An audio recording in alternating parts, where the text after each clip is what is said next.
Now if you're going to paint it like this, if you're going to leave this and say, oh, that's good enough, that's fine, I'm not going to do any more than that.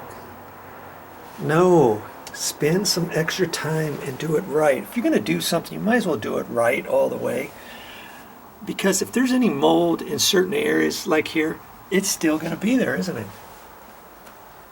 Now, you see that one there? As opposed to this one. Which one is better? Which one do you think is going to be the best overall? Yes, these two bays, because I spent a little extra time on it. Okay, and that's still just one coat. And I think I'm still going to go over it again. But you could probably leave it, but I don't have that much to do.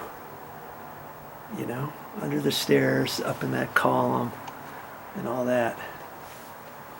So I think I'm going to go the extra mile. Get in the habit of doing things right and not saying, that's good enough. If you keep saying that's good enough, then you know eventually you're just fooling yourself. You know? Nice. I put 2 coats. I ended up putting a second coat on there. It didn't take me very long to put the second coat, and it didn't take as much paint, but it just made it look better, and I think maybe a little bit more overall is better. But that's just me, and I'm down here, and it didn't take me that much longer to do it. It took me another quarter gallon. Okay. Now remember that bottom I said was pressure treated, and when I put the second coat on, I just kind of mushed it in there a little bit deeper, and it got in those gaps, but it wouldn't have really mattered on that. All the mud seals seemed to be fine after I took out all the mold stuff. Okay, so now, yes, I got to still do this over here. And I did get that up there, 1 coat, and I'll put a second coat on that. And my next go around is going up inside of this column. It's not pretty high, but I can get it with my roller and my painter's pole, my broom handle. And if I want to really get it on the inside corners and stuff, I've got some tape, some shipping tape, and I can just unscrew this, and then I can tape the paintbrush right to here, letting it stick up. That way I don't have to get all the way up there with my hands. I'd have to rebuild the that little scaffold here, climb up there, and then do all the painting on the inside corners by hand. That's when that other little paint bucket would come in handy. That's what I was thinking of doing, using that for that. But I'm going to get it as good as I can, and then I'll use the paintbrush on the edges. I think it'll look all right. Well, I got all the way up there. Look at that. Now see, there's some marks up there because that's just black paper, and the paper's all broken and stuff. But I decided to go ahead and paint it anyways, because once I rebuild this, I'm going to put paper back inside it. Yeah, you'll just have to watch. I've got it all figured out how I'm going to do that, and I'm glad I got 2 gallons of paint. That one is all done, and it only went this far. And I think because the OSB plywood soaks it up really good, and I decided to put a second coat on there, but I still wouldn't have had enough. If I just put 1 coat on here, I still wouldn't have had enough to finish this here. And at the store I thought, well, I might as well get a 2nd gallon, and there it is. And I thought, if I don't use it, I can always take it back. Last thing you want to do is get in the middle of your project like this and then can't finish because you didn't have enough paint. Okay. All right, so I'm gonna mix that paint up, and I'm gonna move all this stuff over to this side over here. I'm gonna resituate my ladder, get it out of my way. I've got cardboard down there that I can sit on, kneel on. I've got my knee pad. And I'm going to go to town painting all that. Now, I said usually I don't take the end off. I usually try to use the pull as long as I can. Well, down in there, I'm probably going to have to use just the handle. More than likely. Lots of little areas to paint and to get all the nooks and crannies. And I'll definitely have to use my little paintbrush for that. And I'm hoping to be able to do 2 coats on this too. I'm pretty sure I'll have enough paint with the next gallon. Well, that's all I'm going to show you. Well, I'll show you quickly at the very end of this video what this whole area looks like when I'm done. Stay tuned. Look at that, would you? Yeah, that took me, oh, I don't know, 3 hours, 2.5 hours, and that's only 1 coat. And I'm probably going to put on a second coat. It's getting late, and I'm going to stop for today. And I noticed there's a few different areas where I put the construction adhesive to make sure that the boards don't squeak and stuff like that. I noticed that when it dried, see right there? When it dried, it shrunk just a little bit.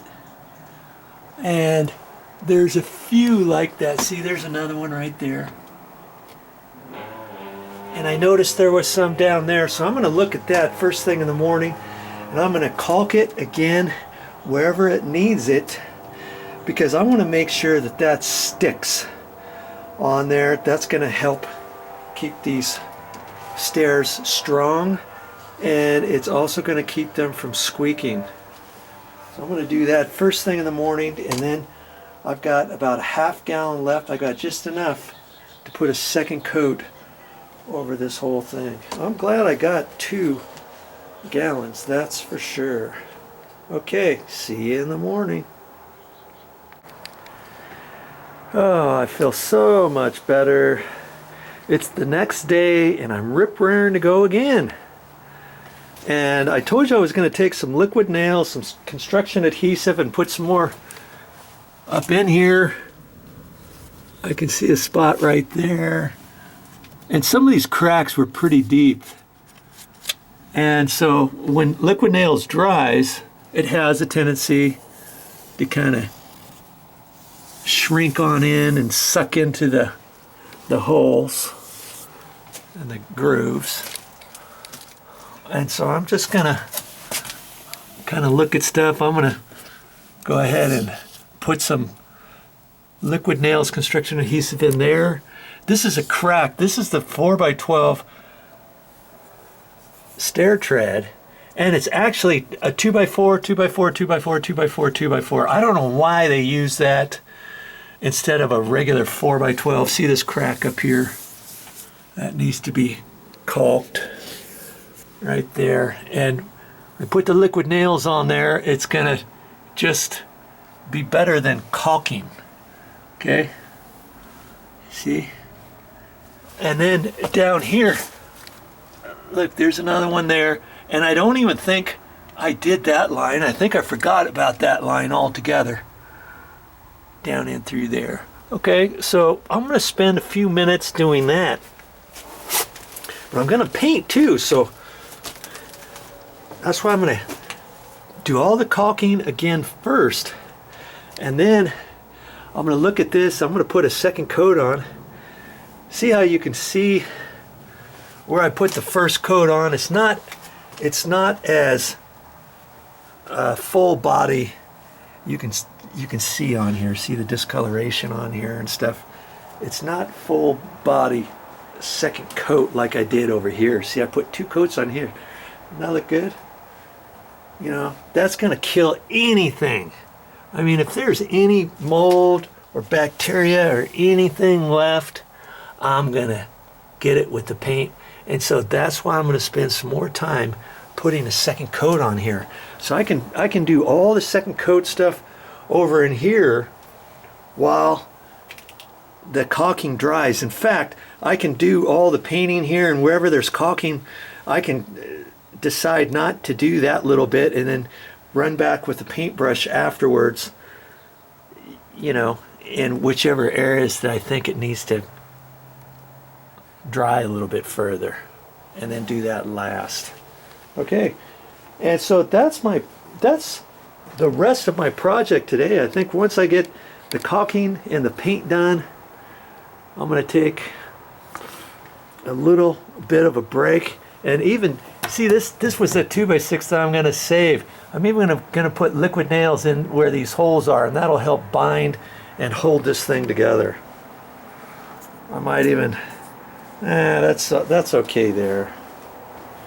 You know, I just didn't want to take this 2x6 out, because then nothing is going to hold this up, because I took out all the OSB plywood in there except one strip. This one strip here seemed to be in pretty good shape, and that's good because that's on the back side of this column, and that's the only thing that would be holding this thing up if I took this 2x6 out. If I took that 2x6 out, it probably wouldn't do anything. It would kind of bounce around a little bit, but I'm not going to take any chances. I'm going to leave that there, and I'm going to build my box and everything all around this when I go back up in there. You'll see. Keep watching these videos. Hey, if you like my videos, and if you're not a subscriber, why don't you subscribe to my channel? I've got all kinds of videos to help you save money around the house. All right, enough of that. I got to get to work. Hey, I'll show you what it looks like when I'm done. And I still got my little suit on. And actually, there's all kinds of little paint droppings on here now. Had I not had that on when I was trying to paint up in here, it'd be all over my clothes and stuff. Check that out. I hardly have anything on my crappy shoes. Look at that. Probably when I get done with this job, I'm going to throw these away and get some more. But anyways, I'm kind of liking this $10 little suit overalls. And I'll probably end up using these from time to time when I paint and when I'm under the house or in the attic or anything like that. You got to get one of these. And I got it at Home Depot. Most places will have them though. So go to your local store and check it out.